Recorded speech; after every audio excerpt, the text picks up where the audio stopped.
Bonjour tout le monde, Steve Lévesque aka Mr. K pour un autre tutoriel LioRenBoard. Aujourd'hui, on voit quelque chose de vraiment simple. En fait, on va désactiver nos variables persistantes, donc ce qui va faire en sorte que nos variables ne resteront plus tout le temps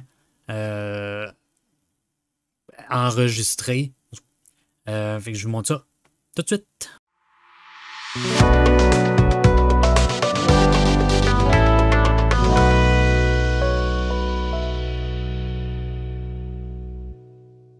Alors, on va faire quelque chose de relativement simple. On va juste aller chercher des photos de profil d'utilisateurs, donc qui est souvent demandé, souvent posé la question. Et c'est souvent une des principales raisons pour laquelle où est-ce qu'on va, on va désactiver nos variables persistantes. On va aller voir, on va voir ça plus loin parce que d'une fois à l'autre, on veut que ça soit une nouvelle image, qu'on va être sûr qu'il ne garde pas l'autre d'avant. En mémoire, puis que nos délais sont corrects, puis ça l'aide pour ça en tout cas. Donc on va se créer un nouveau bouton. Puis je pourrais peut-être vous zoomer un petit peu. On va se créer un bouton qu'on va éditer et qu'on va venir faire une commande Twitch et on va aller chercher Get User Info parce que c'est les informations de l'utilisateur, du Twitcher qu'on veut. Donc on vient chercher ça. On va inscrire, par exemple, je vais inscrire la mienne, Mr. K QC. Majuscule ou pas, voyons. Ça n'a pas vraiment d'importance. Juste ça, je vais l'appeler info. Cette commande-là, ce que ça fait, c'est que ça crée un groupe d'objets qui porte le nom de la variable, donc dans ce cas-ci, info. Et dans cet objet-là, dans cet objet-là, il y a plein de variables qui sont les variables du streamer sur lequel vous voulez savoir. Donc, moi, dans mon cas, là, j'en ai mis un fixe. On pourrait en avoir un avec une variable. Donc, on fait une variable, par exemple, quand c'est des raids, on va chercher l'info qui a raidé. On rentre cette personne-là dans une variable et on vient mettre cette variable-là à la place de username. Donc, à chaque fois qu'il y a un nouveau raid dans ce cas-ci, il va changer la variable. Donc, il va changer le nom de l'information qu'il va chercher. Donc, si je fais save, là, ici, c'est notre ID 1. On fait save. On va aller dans notre variable viewer, notre ID 1. Il y en a déjà une, juste pour vous montrer, je vais l'effacer et je vais réappuyer sur mon bouton. Et on voit ici, c'était voulu, si j'avais fait exprès, qui nous dit qu'il y a un missing scope user read email qui nous manque. Avec ça, c'est relativement simple parce que souvent, j'ai vu dans les forums, dans le Discord de support de LioRenBoard et autres, on oublie d'aller dans nos connexions Twitch et je vous invite d'ailleurs à aller regarder la vidéo, peut-être pas toute d'une shot parce que c'est quand même près d'une heure que j'ai faite sur LioRenBoard 2. On voit comment configurer notre LioRenBoard et je parle justement des scopes qu'on va aller ici, donc éditer les scopes. Ce qui est important de savoir, là j'ai laissé par défaut ceux qui sont là, qui sont configurés par défaut. Vous mettez ceux que vous voulez. Si vous voulez éditer et voir les polls ou les prédictions, il faut les cocher. Les broadcast settings, donc les paramètres avec lesquels vous envoyez vos informations vers Twitch. Des trucs comme ça. Nous, ce qui nous intéresse, c'est principalement view email adresse. Donc, on vient cocher ça ici. Dans le cas des images de profil de Twitch. Donc, on ne fait pas done tout de suite. On fait Open URL parce qu'une fois qu'on fait des changements dans les scopes, il faut réautoriser Twitch avec ces nouveaux scopes-là. Pas Twitch, mais LioRenBoard vers Twitch avec les nouveaux scopes. Donc, on fait Open URL. Il nous dit oui, ça va rouvrir dans un browser, blablabla. Parfait, c'est correct, on la rouvre. Vous ne le voyez pas, il m'a ouvert une fenêtre. Il m'a dit tout est correct, je peux fermer. Donc, je reviens faire Done. Yes. Et si je rappuie sur mon bouton, je vais me rapprocher un petit peu, ça va être moins loin. Je rappuie sur le bouton, j'ai plus de message. Et si je viens voir dans mon ID1, mon info est maintenant apparu. Et donc, en mauve, c'est un objet. Et dans l'objet, j'ai des variables texte, des variables de nombre. Et on a ici ce qu'on appelle le profile image URL. Ça, c'est ce qu'on a de besoin pour notre pour les besoins qu'on veut faire ici présent. Donc, si je veux aller chercher cette image-là, on va copier notre info ici. J'en aurais pas besoin tout de suite, j'aurais pu copier juste après. On va venir se créer une source navigateur parce que l'image de profil, c'est une page web. Donc, on va aller avec un navigateur. On va l'appeler navigateur pour les besoins de la cause. On peut la laisser, en fait, je pense que par défaut, c'est 300 par 300. Donc, on vient mettre ça 300 par 300. Notre image qui va être centrée ici. Et là, on va lui dire dans notre bouton qu'on veut venir changer cette source-là. Donc, on va lui faire une OBS commande. Là, si vous ne voulez pas aller dans les menus, ce qu'on peut faire, c'est faire une recherche. Nous, ce qu'on a de besoin, c'est un petit peu compliqué dans le sens où il n'y a pas une option, il n'y a pas une option directe qui change un URL d'un browser source. Il faut lui dire manuellement que c'est ça qu'on veut changer. Donc, on va venir faire ça ici. Il nous demande la source. C'est quoi la source? Notre source est présentement dans scène. Et c'est... là, je ne suis pas connecté avec le bon. Pourquoi je ne suis pas connecté avec le bon? Save. OBS connection.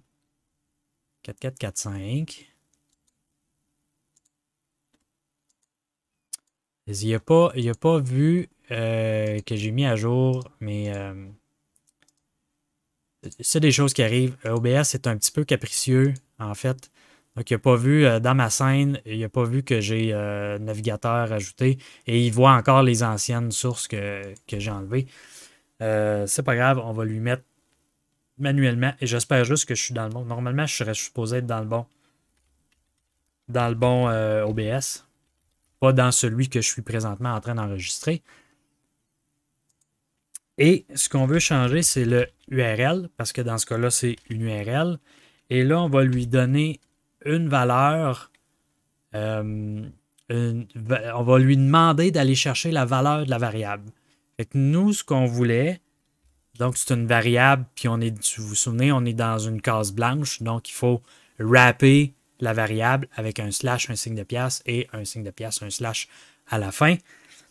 Donc, j'avais copié tantôt en partie le path de ma variable. Donc, id1.info. Profile. Puis là, il va falloir que je retourne voir. Ce qui est le fun, c'est qu'on a le variable window qu'on peut directement dans nos commandes aller voir. Fait que, comme je sais que ma variable existe, je peux aller voir pour être sûr comment elle s'appelle. Donc, c'était dans notre ID1, dans info. Et c'est profile, souligné, image, souligné, URL. Profile, souligné, image, souligné, URL. Et on lui dit, ça c'est la fin de ma variable et il faut mettre les guillemets. Il faut mettre les guillemets autant à URL qu'à la valeur qu'on veut donner à ça pour que ça se prenne en ligne de compte. Donc, si on fait ça, normalement, ça va changer notre URL. Peut-être que je vais devoir fermer mon OBS et le réouvrir. On le fera, ça ne sera pas bien long. De toute façon, ce n'est pas celui avec lequel j'enregistre, c'est l'autre.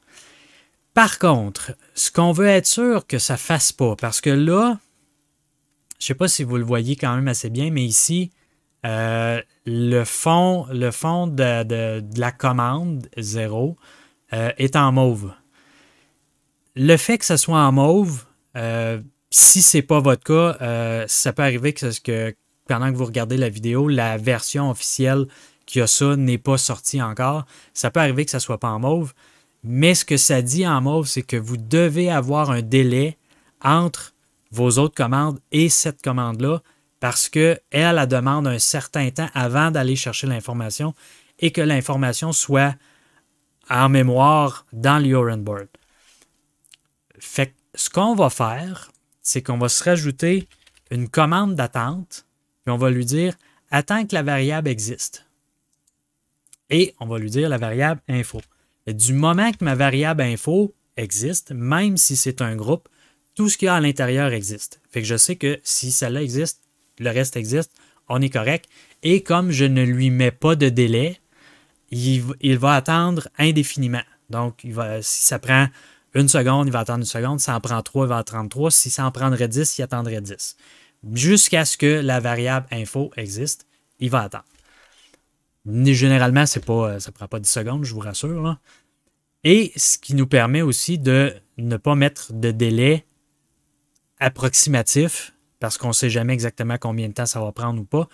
Donc, notre bouton nous permet, avec ces commandes-là, de toujours être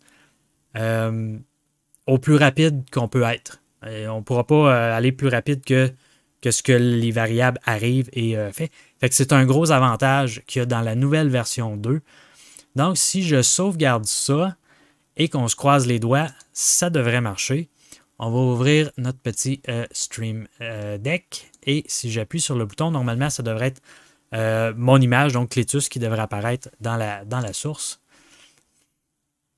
Et ça me dit que la source n'existe pas. Donc, je pense que je n'aurai pas le choix de fermer mon OBS et de le réouvrir.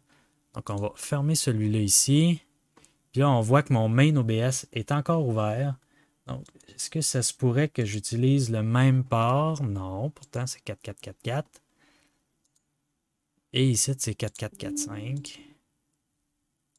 Là, je ne peux pas me reconnecter, mais je vais la déconnecter pour être sûr.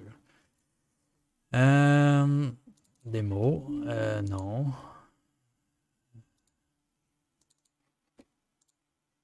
Je pense que j'ai peut-être changé mon port après être connecté et que j'avais oublié de déconnecter et reconnecter mon main OBS.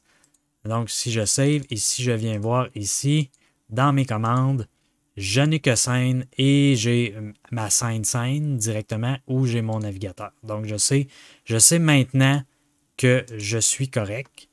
Et si on va voir dans notre variable viewer pour le ID1, info existe encore parce qu'on n'a pas redémarré notre Lioran board. Si j'appuie dessus, et voilà, c'est mon image qui est là. Si on veut faire le test pour changer pour une autre personne, par exemple, on va venir changer ici. On va mettre Duchesse Cry. Et on va sauvegarder et on va venir faire ça ici. Écoute, l'info est empty. Ça peut arriver.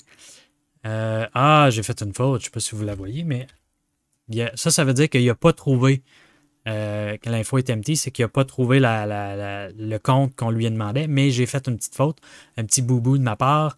J'avais oublié de mettre un E à Duchesse. On recommence. Mais il ne l'a pas changé. C'est le pourquoi, si je vous disais qu'on va mettre nos variables enlever le persistant des variables. Donc, si on vient ici, vous voyez que ID1 est existant. Donc, info existe et tout est existant. Fait que si je viens dans mon bouton, dans les settings, dans les paramètres, et que je viens enlever le local variable persist, ça veut dire que une fois que le bouton va avoir terminé ses variables, ses commandes, toutes les variables de ce bouton-là vont être effacées. Donc, il retombe à 0. Donc, n'existe plus. Donc, il fait juste prendre l'information, va chercher qu'est-ce qu'on a de besoin, puis il les efface. Donc, on sauvegarde. J'appuie sur le bouton. Et là, on n'a rien. A few moments later. Donc, on voit que notre bouton ID1 n'est plus existant. Donc, la variable, aussitôt que le bouton a terminé les variables sont effacées. Donc, ce qu'on peut faire, c'est venir changer notre nom, parce que là, c'était mon cas à moi. Et on va essayer Duchesse Cry Cry. On save, et on appuie sur le bouton et on a notre Duchesse. Si j'essaye, par exemple, Pretty Woman 025, je save, et voilà. Et on voit toujours que je n'ai aucune variable qui reste dans le visualisateur de variables, mais en fait qui reste en mémoire dans l'URNboard. Donc, les variables persistantes, c'est un très bon exemple dans lequel ça peut être intéressant de désactiver ça. Là, c'est sûr qu'on a juste une variable. On peut aussi effacer la variable avec une commande plutôt que d'enlever les variables persistantes. Par contre, ça fait plus de commandes dans le bouton. Mais dans certains cas, on ne veut pas effacer toutes les variables, on veut en effacer juste certaines, donc on n'a pas le choix, il faut faire comme ça. Dans mon cas, c'est un peu comme ça, où il y a d'autres boutons qui utilisent une variable dans celle-là, ce qui fait qu'on ne peut pas ne pas mettre enlever le variable persistant sur ce bouton-là. C'est des cas que j'ai vus dans mes commandes à moi. Donc, la vidéo était pas plus compliquée que ça. Façon simple de vous montrer comment enlever les variables persistantes et dans quelles circonstances ça peut être intéressant d'avoir. Sur ce, moi je vous dis à une prochaine vidéo.